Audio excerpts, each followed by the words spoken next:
মধ্যপ্রাচ্যের দখলদার দেশটির কাতার আক্রমণের পর আরব দেশগুলি এবং মুসলিম বিশ্ব যেন একটু নড়েচড়ে বসে, কিন্তু তারপরেও দখলদারদের এবং তার দোসরদের বহুদিনের গোলামি ছেড়ে তারা এক হতে পারেনি। কিন্তু কাতার সামিটের ঠিক পরেই পাকিস্তানের প্রধানমন্ত্রী সৌদি আরব সফর করে এবং সেখানে পাকিস্তান সৌদি আরবের মধ্যে একটি চুক্তি স্বাক্ষরিত হয়েছে, যা আমরা ইতিমধ্যে সবাই কমবেশি শুনেছি।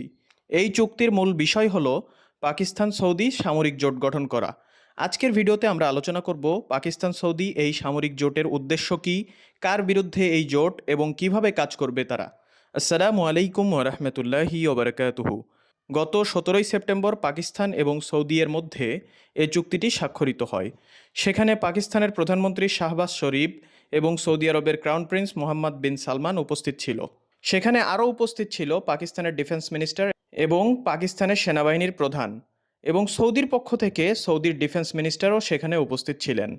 তো এই চুক্তিটা হচ্ছে এমন একটি চুক্তি যার মাধ্যমে দুটি দেশ মিলে, সৌদি আরব এবং পাকিস্তান মিলে এমন একটি জোট গঠন করলো যার মাধ্যমে বহিরাগত কোনো দেশ সৌদি আরবে আক্রমণ করলে পাকিস্তান তার সেনাবাহিনী প্রেরণ করবে এবং অস্ত্র প্রেরণ করে সৌদি আরবকে সহায়তা করবে। আবার ঠিক একইভাবে বহিরাগত কোনো দেশ যদি পাকিস্তানে আক্রমণ করে, তাহলে সৌদি আরব তার সেনাবাহিনী এবং অস্ত্র প্রেরণ করে পাকিস্তানকে তার সেই দেশের বিরুদ্ধে সোচ্চার হতে অথবা যুদ্ধ করতে সহায়তা করবে। চুক্তিটি ঠিক এমন। এখন কথা হচ্ছে, পাকিস্তান আর সৌদি আরবই কেন এই চুক্তিটি করলো এবং এই সামরিক জোট চুক্তিটি কেন দখলদার দেশটির কাতার আক্রমণের পরেই হতে হলো। আমরা সবাই জানি যে পাকিস্তানের সাথে মিশর এবং তুরস্ক দুটি দেশেরই খুব ভালো সম্পর্ক, আবার সৌদি আরবের সাথেও এই দুটি দেশের খুব ভালো সম্পর্ক। তো আমাদের এই দুটি দেশই কেন চুক্তি করলো এই বিষয়টি বুঝতে হবে এবং আমাদের একটু ইতিহাসের পাতায় ঢু মারতে হবে এই বিষয়গুলি বুঝতে। দেখুন, পাকিস্তান এবং সৌদি আরব সম্পর্ক অনেক পুরাতন। তাদের মধ্যে এই বন্ধুত্বপূর্ণ সম্পর্ক আজকের না। 1947 সালে পাকিস্তান রাষ্ট্রটি স্বাধীন হওয়ার পরে প্রথম সারির দেশগুলোর ভেতরে সৌদি পাকিস্তানকে স্বীকৃতি প্রদান করে এবং পাকিস্তানের সাথে দ্রুত কূটনীতিক সম্পর্ক স্থাপন করে সৌদি আরব, এবং 1951 সালে একটি বন্ধুত্বপূর্ণ চুক্তিও স্বাক্ষরিত হয় এই দুটি দেশের মধ্যে। 1971 সালে পাকিস্তানের হারের পরেও রাজনৈতিক ও কূটনৈতিক সমর্থন দেয় সৌদি আরব পাকিস্তানকে। এছাড়াও সৌদি আরব পাকিস্তানকে বিভিন্ন সময় তেল খাতে সহায়তা, পাকিস্তানের অস্ত্র খাতেও সহায়তা এবং বিনিয়োগ করেছে। পাকিস্তানও সব দিক থেকে সৌদি আরবকে কম কিছু দেয়নি। 1962 থেকে 1970 ইয়েমেন গৃহযুদ্ধ হয়। সেখানে রয়্যালিস্ট ও রিপাবলিকানদের মধ্যে একটা যুদ্ধ বাধে এবং সৌদি আরব সেখানে রয়্যালিস্টদের সাপোর্ট দিচ্ছিল। সেখানে রিপাবলিকানদের সাপোর্ট দিচ্ছিল মিশর ও সোভিয়েত ইউনিয়ন অর্থাৎ রাশিয়া। এই গৃহযুদ্ধ শেষ হওয়ার পরেও সৌদি আরব উত্তর ইয়েমেনে নিজের প্রভাব রাখতে চেয়েছিল এবং 1969 সালে ইয়েমেন সীমান্তে নাজরান ও জিজান অঞ্চলে সৌদি এবং ইয়েমেনের ভেতরে যুদ্ধ চলছিল। সেখানে সৌদি সেনারা যুদ্ধে জড়ানোর জন্য ততটা প্রস্তুত ছিল না। সেখানে পাকিস্তানের এয়ারফোর্স তাদের পাইলটকে পাঠায় এবং সৌদির পক্ষ হয়ে ইয়েমেনের বিরুদ্ধে যুদ্ধ করে, এবং 1970-এর দশকে কয়েক হাজার পাকিস্তানি সৈন্য সৌদিতে অবস্থান করছিল এবং সৌদি পাইলট এবং সৈন্যদের বিভিন্ন ক্ষেত্রে প্রশিক্ষণ দিয়েছিল। 1970 সালে সাদ্দাম হোসেন কুয়েত দখল করে নেওয়ার সময়ও সৌদি আরবের ধারণা ছিল সাদ্দাম হোসেন সৌদি আরবও আক্রমণ করতে পারে। তো সে সময় যুক্তরাষ্ট্র, যুক্তরাজ্য, ফ্রান্স সহ বিশাল জোট গড়ে ওঠে সৌদিপন্থী, যার নাম দেয়া হয় কোয়ালিশন ফোর্সেস, এবং পাকিস্তানও এই জোটে যোগ দেয়। পাকিস্তান বিভিন্ন সময়ে 11,000 সৈন্য সৌদি আরবে পাঠায় এবং সৌদি আরবের নিরাপত্তা নিশ্চিতকরণে তারা এই কাজটি করে থাকে। তো আপনারা দেখতেই পাচ্ছেন, পাকিস্তান ও সৌদি আরব উভয় পক্ষকে বিভিন্ন সময়ে সামরিক এবং অর্থনৈতিকভাবে বিভিন্ন সহায়তা প্রদান করেছে। এখন চলুন আলোচনা করা যাক কার বিরুদ্ধে এই পাকিস্তান সৌদি জোটটি গঠিত হলো। পাকিস্তানের সবচেয়ে বড় শত্রু হচ্ছে ভারত।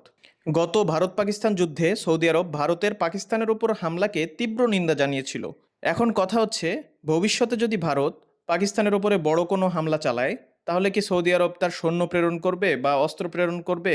তো সময়ই বলে দিবে। এখানে সৌদি আরবের ম্যাক্সিমাম অস্ত্র হচ্ছে মার্কিন যুক্তরাষ্ট্রের তৈরি।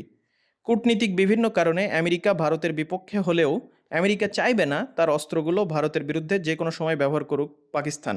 আবার দেখুন, পাকিস্তানেরও F-16 ফাইটার জেট রয়েছে, কিন্তু গত ভারত পাকিস্তান যুদ্ধে পাকিস্তান সেই ফাইটার জেটগুলি ব্যবহার করে না। তার বদলে ব্যবহার করেছিল চাইনিজ ফাইটার জেট, জেট-NC। আবার অনেকেই বলছেন যে পাকিস্তান সৌদি এই জোটটি হচ্ছে মধ্যপ্রাচ্যের একটি দখলদার দেশের বিরুদ্ধে। মধ্যপ্রাচ্যের এই দখলদার দেশটি কি সৌদি আরব আক্রমণ করবে? কোশ্চেন হচ্ছে এটি। আমার মতে বর্তমানে তারা সৌদি আরব আক্রমণের ভুল করবে না।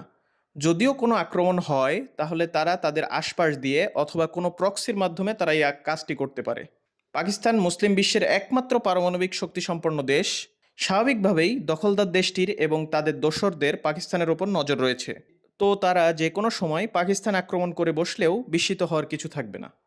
তাছাড়া আরেকটি বিষয় মনে রাখতে হবে, পাকিস্তান এবং সৌদি দুটি দেশই আমেরিকার সাথে বন্ধুত্বপূর্ণ বা দহরম মহরম সম্পর্ক রাখে।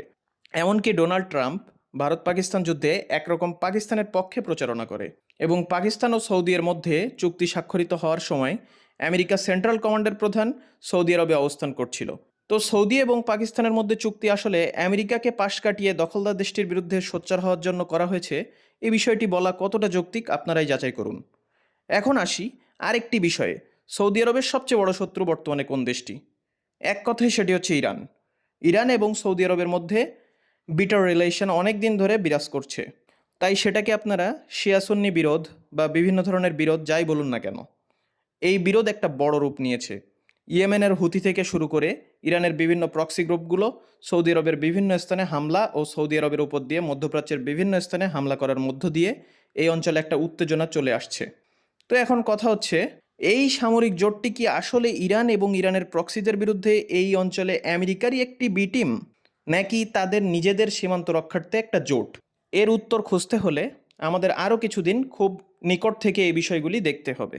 আবার পাকিস্তানের সাথেও ইরানের সম্পর্ক স্টেবল হলেও বেলুচিস্তান বর্ডার দিয়ে বেলুচিস্তান মিলিশিয়া গ্রুপের সাথে পাকিস্তানের বিভিন্ন রকম সংঘর্ষ বেঁধেই থাকে। তার কারণে পাকিস্তান ও ইরানের ভিতরে বিভিন্ন মিলিশিয়া গ্রুপের উপরে বিভিন্ন সময়ে আক্রমণ চালিয়েছে। আবার আফগানিস্তানের সাথে পাকিস্তানের পাশতুন বর্ডার নিয়ে সমস্যা আছে। আফগানিস্তানের একটি গ্রুপ ভারতের সাথে যুদ্ধকালে বিভিন্ন সূত্র মতে পাকিস্তানের ওপর আক্রমণ চালিয়েছিল। আবার ইরান এবং ভারতের মধ্যে সম্পর্ক বেশ ভালো। ভারত থেকে ইরানের মধ্য দিয়ে একটা বাণিজ্যিক করিডোর গঠনকে কেন্দ্র করে এই দুটি দেশ এখানে এক হয়েছে, যার মাধ্যমে এখানে আফগানিস্তান এবং পাকিস্তানকে বাইপাস করে ভারত একটা বাণিজ্যিক করিডোর গঠন করতে চলেছে। এই সবগুলো দিক মিলিয়ে পাকিস্তানের সাথে ইরানের সম্পর্কও একেবারে স্বচ্ছ নয়। যদিও পাকিস্তান গত 12 দিনের ইরান ইসরায়েল যুদ্ধের সময় তাদের বেলুচিস্তানের বর্ডার ইরানিদের জন্য খুলে দিয়েছিল। চলুন এখন একটু পাকিস্তানের অস্ত্রের রেঞ্জ নিয়ে কথা বলি। পাকিস্তানের শাহিন-3 মিসাইলটির রেঞ্জ 2700 থেকে 2750 কিলোমিটার। পাকিস্তানের মেইন স্ট্রিম শহরগুলো থেকে তেল আবিবের দূরত্ব 3250 থেকে 3550 কিলোমিটার। তো পাকিস্তান এখানে যদি তার সবচেয়ে দূরপাল্লার মিসাইল শাহিন-3ও ব্যবহার করে, তারপরেও পাকিস্তানের মিসাইলের পক্ষে ইসরায়েল পর্যন্ত পৌঁছানো সম্ভব না। কিন্তু সৌদি আরবের ওপর যদি দখলদার দেশটি হামলা করেই বসে অথবা তাদের এয়ারফোর্স যদি সৌদি আরবে পাঠায়, তাহলেই সম্ভব একসাথে দখলদার দেশটিকে প্রতিরোধ করা। শোনা যাচ্ছে পাকিস্তান একটি গোপন আইসিবিএম নিয়ে কাজ করছে। আমেরিকার বিভিন্ন চাপ পাকিস্তানকে এই মিসাইলটির সামনে আনতে দিচ্ছে না। আবার পাকিস্তান ডোনাল্ড ট্রাম্পকে নোবেল প্রাইজ প্রদানের জন্য মনোনীত করেছে। তবে পাকিস্তানের অ্যাডভান্টেজ হচ্ছে পাকিস্তানের চাইনিজ ফাইটার জেট এবং চাইনিজ এয়ার ডিফেন্স, যেগুলি ব্যবহারের জন্য পাকিস্তানকে আমেরিকার কাছ থেকে পারমিশন নিতে হবে না। তো আসলেই কি পাকিস্তান সৌদি এই জোটটি মধ্যপ্রাচ্যের দখলদার দেশটির বিরুদ্ধে একে অপরকে রক্ষা করার জন্য গঠিত হচ্ছে, নাকি এই অঞ্চলে ইরান এবং আফগানিস্তান যারা কিনা আমেরিকার শত্রু তাদেরকে রুখে দেওয়ার উদ্দেশ্যে আমেরিকার মাধ্যমেই এই জোটটি গঠিত হচ্ছে? জানাতে পারেন আপনাদের মতামত আমাদের কমেন্টে। আমার কাজ হচ্ছে বিষয়টির সবগুলো পসিবিলিটি উল্লেখ করে আপনাদের সামনে তুলে ধরা। ভবিষ্যতে বলে দেবে কি হতে যাচ্ছে এই জোটের দ্বারা। তো তারপরেও দুটি মুসলিম দেশের একসাথে জোট হওয়ার কিছু না কিছু ইতিবাচক দিক তো আছেই। আপনারা আরও জানাতে পারেন এই চুক্তিটি ইতিবাচক হলো নাকি নেতিবাচক হলো। আজকে এখানেই বিদায় নিচ্ছি। আরও এই ধরনের ভিডিও পেতে আমাদের সাথেই থাকুন।